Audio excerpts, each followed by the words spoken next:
Welcome to another video. It's Monday morning. Today's a very unorthodox day. It's not a normal one.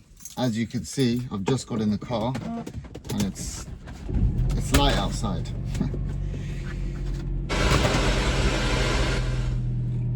It's light outside, and usually when I leave the gym, it's definitely not light outside. But I just thought I'd bring you with me today because I am hitting some push, and I talk a lot about mindset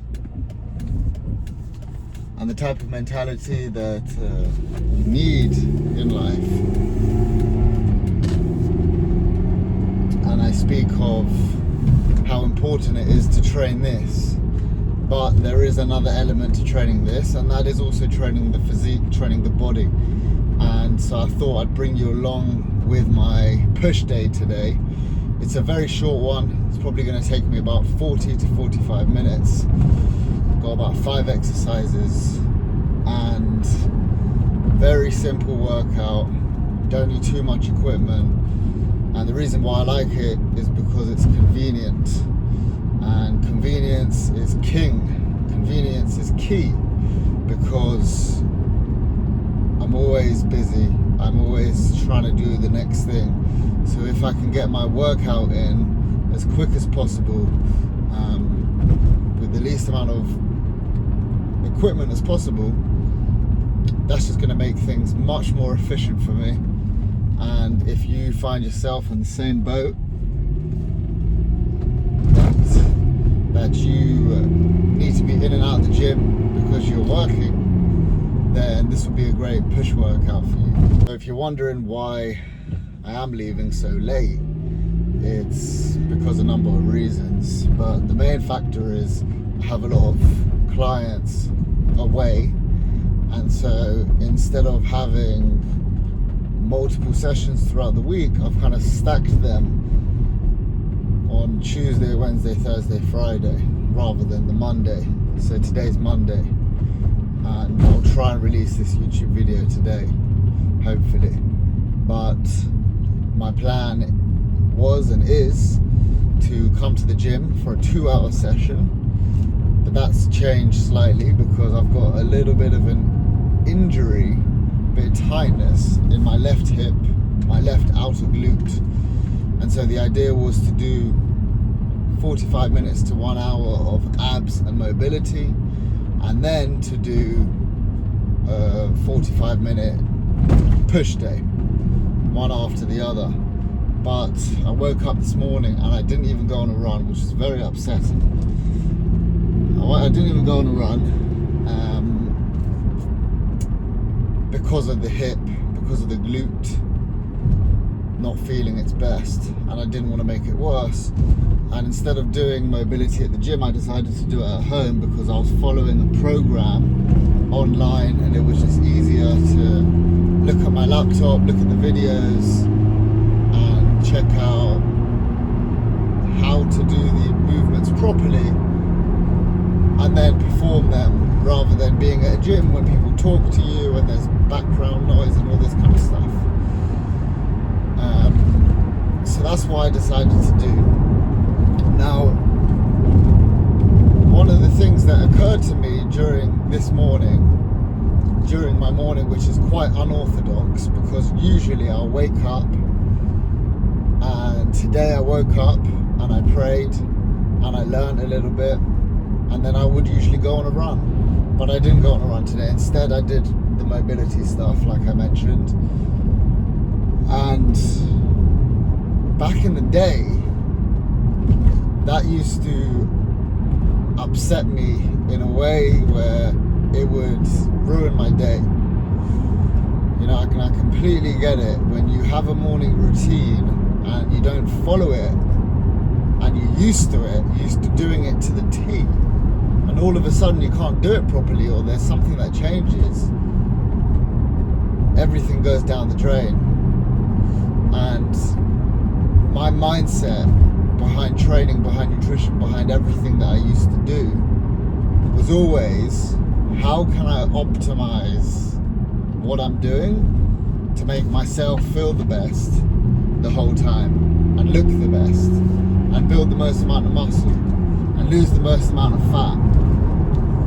But the thing is, with optimization, is that if it gets you down, then there's no use in it. Because on a day like today, where everything's different, things have changed. First of all, I've not woken up at 2:30, my alarm was at 4:30. Usually I wake up at 2:30, 3 o'clock, 3:30 latest. That's number one thing that changed. Number two, I couldn't go on a run. Number three, I had to do an hour mobility at home. So a lot changed. And if I had like a morning routine, which was like the perfect morning routine, and I didn't get to do that perfect morning routine, then back in the day when something like this would happen, I would just feel pretty shitty. And because I wasn't able to get my morning routine properly done, then that meant that the rest of my day afterwards would not be a good day. I wouldn't train as hard, I wouldn't eat as well, I wouldn't be able to work my best. So there is one thing about doing good things. And what I mean by that is like optimizing, like I get that. There is obviously a science behind optimizing, but don't take it so far to the point where you let it affect you, because if it starts affecting you, then there's no point of optimizing.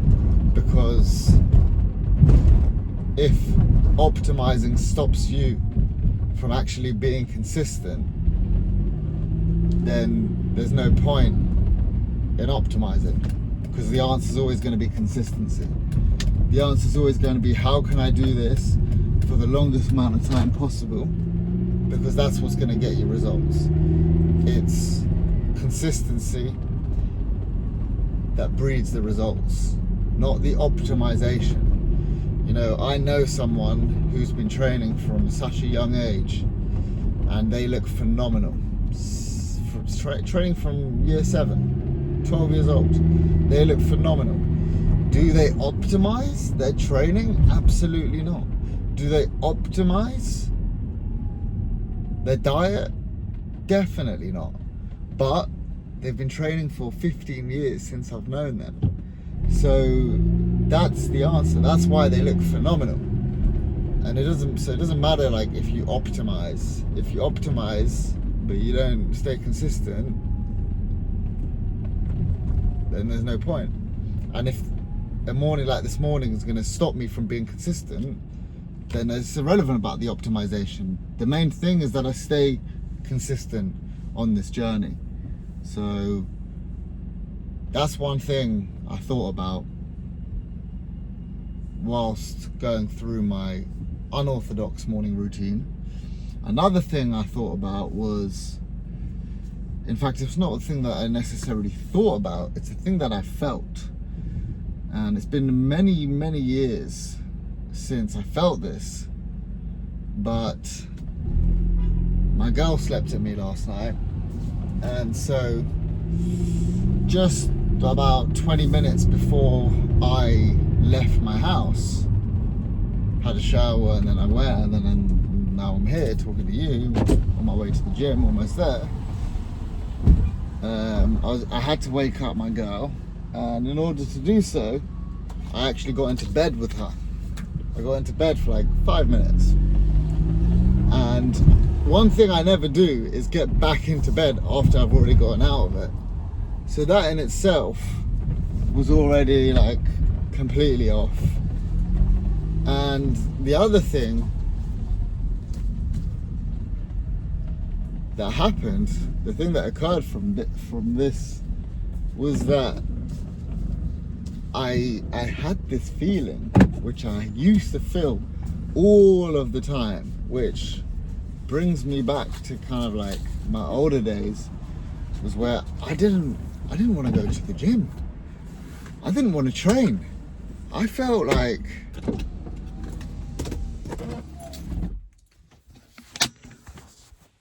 let me just come out of my car 1 second. So my girlfriend had gotten up to go to the toilet, and then I was just alone. I was alone in bed, and I had this feeling of, I don't want to go. I really can't be bothered. I just want to lie here and do nothing. And I hadn't felt this feeling in yonks, because I've been going to the gym consistently for so many years now, and it's never occurred to me in the past few years that I don't want to go to the gym. But today I felt that. And so I know the feeling.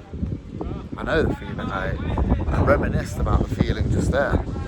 Not that it was a nice feeling. It was almost like something was taking over me, because this is not who I truly am. You know, because when you're planning on going to the gym the day before, that's that type of mindset that you need to carry over with you in the morning. And I'm speaking a bit louder because it's a bit windy, so I hope you can hear. But we need to remember that mindset. We need it to carry over. We need it to transition into the morning. And that's why I think what we do in the night before we go to sleep is very, very important, because if you aren't fully getting yourself in the right frame of mind to go to the gym and to wake up early, then it's going to be very hard to do so. The other day, I got back from boxing around 8-9 p.m. and I had quite a bad boxing session because everyone around me was so much better than me. And I was just like, I felt a bit shit because I should be further ahead with my boxing skills. So I was kind of upset with myself, and again, I felt kind of down, and I just wanted to go to sleep. I just wanted to not even have a shower, just get into bed and just like a fucking bitch, to be honest with you. Just go to sleep. And I didn't do that because I knew that if I did that, then I'd wake up in the morning and just feel shit. And so I don't know if you have a nighttime routine. I don't have a nighttime routine. But what I do know is you need to set the mind right in the evening, in the nighttime, and just make sure that you are fully setting yourself up for the next day. Because if you're not setting yourself up for the next day, you're going to wake up in the morning, you're going to feel like you don't want to go to the gym, just like I did this morning, and then you're probably just not going to go. Whereas if you do something along the lines of writing down that you want to go to the gym, tidying your bedroom, making sure that you've got your clothes laid out on your desk or your whatever you need, wherever you usually have it. Just be ready, be mentally prepared, be physically prepared, because that way, when the time comes, there is no backing down. You're not feeling like you don't want to go to the gym. More so, you're feeling like, I can't wait to go to the gym. This is who I am. This is the type of person that I'm aligned with and who I'm destined to be. Anyway, we're at the gym, so let's go get a workout in.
push workout complete. As you can see, 5 very simple exercises. There's not that much that goes into it. We have 3 dumbbell exercises and 2 cable exercises, and if you perform that at least once a week, you're going to see gains. If I was to break down what I'm actually doing in each movement, the main thing that you have to factor in these type of movements, in pushing movements, is making sure that you emphasize the stretch position. So for example, when you're performing the chest press or a chest fly, you are emphasizing that stretch of the pecs. In the press, you saw how the dumbbells actually came outside of my chest, okay, because that way I can get as much length on the pec as possible. Also, one thing you might have seen there is that I didn't fully extend my arms at the top. If I did that, it was only because I needed the rest. Maybe I did that on my last set, on my last repetition, sorry. But if you look back at it, the chest press, I only went about 3/4 of the way up, and that's how you're going to be able to keep tension in the pecs the whole time and really make the most out of the movement, because the top half of the movement, the top quarter even, there's not much going on there, so I wouldn't recommend locking out fully. When you look at the chest fly, you see that I'm coming round rather than coming backwards and forwards. What a lot of people get wrong with the chest fly is that they like to turn it into a pressing movement because it gets really hard. When you're doing it on a pec deck machine, it's a bit hard to make it into a pressing movement because the machine won't physically allow you. But if you're doing a cable machine or if you're doing dumbbells, it's very easy to turn it into a pressing movement because you have full control of where the resistance pattern's moving into. And so just make sure when you're doing the fly, you're coming all the way around like a circle, like you're hugging a big tree. That's going to be the way you want to perform it, and you could see it in the way I performed it. I came round every single time. And then we move on to the lateral raises. For the lateral raises, you want to make sure you're swinging outwards, and also when you're at the top of the movement, have your thumb facing down. They call this pouring into a jug, because that way you're biasing the side delt. I'll see a lot of people doing lateral raises, and unfortunately their thumbs facing forward or up, and that way you're targeting a lot more of that front delt, and we don't want to do that. We don't want to do that at all. And so having that rotation, you see, as I do that, the side delt, which is what we're really targeting here, gets biased. So that's the main part of the movement there. And then we go on to the tricep exercises. You basically want to make sure for the tricep kickback that your upper arm is kicked all the way back and stays there, and the only thing that's happening is you're extending your elbow, you're bending your elbow, extending your elbow, you're bending your elbow, but the upper arm is staying still.